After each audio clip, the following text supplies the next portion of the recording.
বনি ইসরায়েলের 3 লোক সফরে বেরিয়েছে, মরুভূমির সফর, মাঝখানে তুফান। ওই যাবে, ওই বাঁচবে, দৌড়াদৌড়ি শুরু। দৌড়াতে দৌড়াতে এক পাহাড়ের গুহার ভেতরে আশ্রয় নিয়েছে। গুহা চিনেন তো? পাহাড়ের গুহা। আশ্রয় নেওয়ার সাথে সাথেই বৃষ্টির পানির ঝাপটায় পাহাড়ের উপর থেকে বিশাল এক পাথর খণ্ড এসে পাহাড়ের গুহার মুখটা বন্ধ করে দিয়েছে। বন্ধ, অন্ধকার। তুমি এরা পড়ছে বিপদে। হায় হায়, বাঁচার জন্য ঢুকলাম, এখন এই মরণ। ঢুকছিল কি জন্য? এখন মরণ।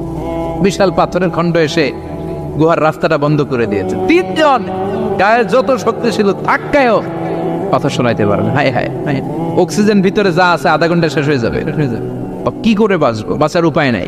চিল্লা পাল্লা শুরু হয়ে গেল, কান্নাকাটি শুরু। একজন বলে, তোমাদের জীবনে কার কি ন্যাক আমল আছে, যেই ন্যাক আমলটা আল্লাহর ভয়ে করছিল ওইটার ওসিলা দিয়ে দোয়া করে দেখো কিছু হয় কিনা। সুবহানাল্লাহ কর। এটাই উপায়। একজন হাঁটু গেড়ে চোখের পানি ছাড়া শুরু করছে আর দোয়া শুরু করছে, আল্লাহ আল্লাহুম্মা কানাত লি আবাওয়ান শাইখান কাবীরান।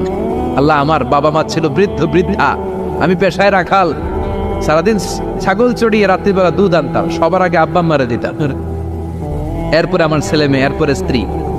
একদিন গভীর রাতে এসে দেখি আব্বা আম্মা ঘুমায়। দুধের বাটি নিয়ে আব্বা আম্মার মাথার সামনে দাঁড়িয়ে রইলাম। ছেলে মেয়েগুলো আব্বা এসে বলে, আব্বা দুধ দাও। আমি বললাম পরে, আগে আব্বা আম্মা খাবে, তারপরে তোরা। ছেলে মেয়েগুলো কান্না জুড়ে দিল, আমি দেই নাই। ফজর পর্যন্ত দাঁড়িয়ে রইলাম। ফজরের আগ দিয়ে আব্বা আম্মা ঘুম থেকে উঠে দেখে তো আমার অবাক, কিরে বাবা দাঁড়িয়ে কেন? বললাম প্রতিদিন দুধ খেয়ে ঘুমাও, আজকে আগে আগে ঘুমিয়েছ, দুধ খাও নাই, তোমাদেরকে আগে দিব বলে দাঁড়িয়ে রইলাম। আল্লাহর ডেকে বলে, আল্লাহ ওই দিন সারা রাত দুধের বাটি নিয়ে মা বাবার শিওরে আমি দাঁড়িয়েছিলাম। ফজরের সময় আব্বা আম্মারে দুধ খাওয়ালাম, তারপরে ছেলে মেয়েদেরকে দিয়েছিলাম, তারপরে স্ত্রীর মুখে দিয়েছিলাম। ও মাবুদ, ওই দিনের এই কাজটা আমি দুনিয়ার কাউরে খুশি করার জন্য করি নাই, শুধুমাত্র তোমার খুশি ছাড়া। ওই রাতের ইবাদত যদি তোমার দরবারে ভালো লেগে থাকে, ফাফাররিজ আন্না মা নাহনু ফি, আজকের বিপদের দিনে কেউ বাঁচানোর নাই, তুমি আমাদের বাঁচাও। ফানফাজারা, মুহূর্তের মধ্যে 1/3 বিশাল পাথর খণ্ডটা 1/3 ডান দিকে সরে যায়, এক পাশে সরে যায়। সামান্য আলো বাতাস ঢুকতে আরম্ভ করে। এখন বাতাস ঢুকে, এখন বেঁচে থাকতে পারবে এই নিশ্চয়তা হয়েছে। সুবহানাল্লাহ কম। এবার সে বলল, ভাই তোর কি আমল আছে বল। দ্বিতীয় জন হাঁটু গেড়ে আবার চোখের পানি ছেড়ে আল্লাহরে ডেকে বলে, মাবুদ আমার এক চাচাতো বোন ছিল, কানাত লি ইবনাতু আম জামিলা ওয়া কুনতু উহিব্বুহা কাআশাদ্দি মা ইউহিব্বুর রিজাল আন-নিসা।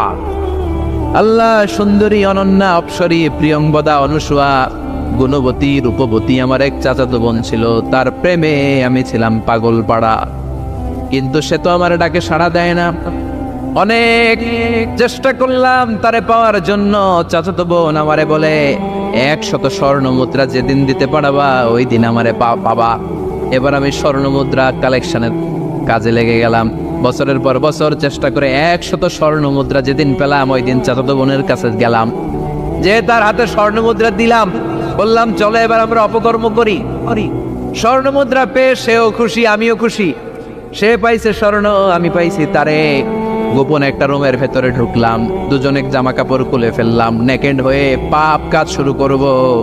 ইন দা মিন টাইম আমার চাচাতো বোন আমারে বলে, ও আমার চাচাতো ভাই, আমারে তুই আমার সতীত্ব তুই নষ্ট করে দিস না, ইত্তাকিল্লাহ, আমার সম্ভ্রম তুই শেষ করে দিস না, ইত্তাকিল্লাহ, আল্লাহর ভয় কর। আল্লাহ, ওই মুহূর্তে ফিরে আসা কঠিন কঠিন, কিন্তু ইত্তাকিল্লাহ, আল্লাহরে ভয় করে। এই শব্দটা যখন শুনলাম আমার ভিতরটা কেঁপে উঠেছে। আমি মুহূর্তে তোমার ভয়ে জামা পড়ে ওই রুম থেকে চিৎকার মেরে বেরিয়ে গিয়েছি। আল্লাহ, সেদিন আমি পাপ কাজ করি নাই, সেদিন আমি মনের খায়েশ মিটাই নাই, তোমার ভয়ে সেদিন আমি দৌড়ে পালিয়েছি। ওই দিনের ইবাদতটা, আমলটা যদি তোমার কাছে ভালো লেগে থাকে, ফাফাররিজ আন্না ফিমা নাহনু ফি, আজকে যেই বিপদে আছি তুমি বাঁচাও। বলার সাথে সাথে 2/3 2/3 পাথরের খণ্ডটা আরো ডান দিকে সরে যা। সুবহানাল্লাহ পড়েন। এবার আরো বড় ফাঁকা হয়েছে। এবার তারা বেরোতে চেষ্টা করলো, দেখে মাথা বেরোয়, শরীর বেরোয় না, হাত বেরোয়, পিঠ বেরোয় না, পা বের হয়, দেহ বেরোয় না, আরো সরতে হবে। এবার বাকি আছে কয়জন? একজন।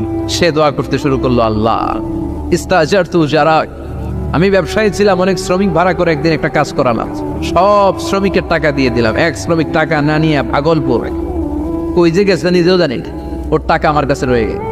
এই শ্রমিককে আর টাকাটা বুঝাই দিতে পারি নাই। এই টাকা দিয়ে আমি কয়েকটা ছাগল কিনলাম, এই ছাগলগুলো বাচ্চা দিল, ওগুলো বাচ্চা দিল, ওগুলো বাচ্চা দিল, দিতে দিতে বিশাল ছাগলের ডেয়ারি ফার্ম করে ফেললাম তার ওই টাকা দিয়ে। এক যুগ 12 বছর পরে সে এসে বলে আমার টাকা ফিরায় দাও। আমি বললাম এই যে ছাগলের ডেয়ারি ফার্ম পুরোটাই তোমার। সে বলে আতাস্তাজিউ মিন্নি, আমার সাথে ঠাট্টা করো? আমি পাই সামান্য কয়টা টাকা, এক যুগ আগে যেই টাকা পাইতাম ওইটা দিলেই চলবে।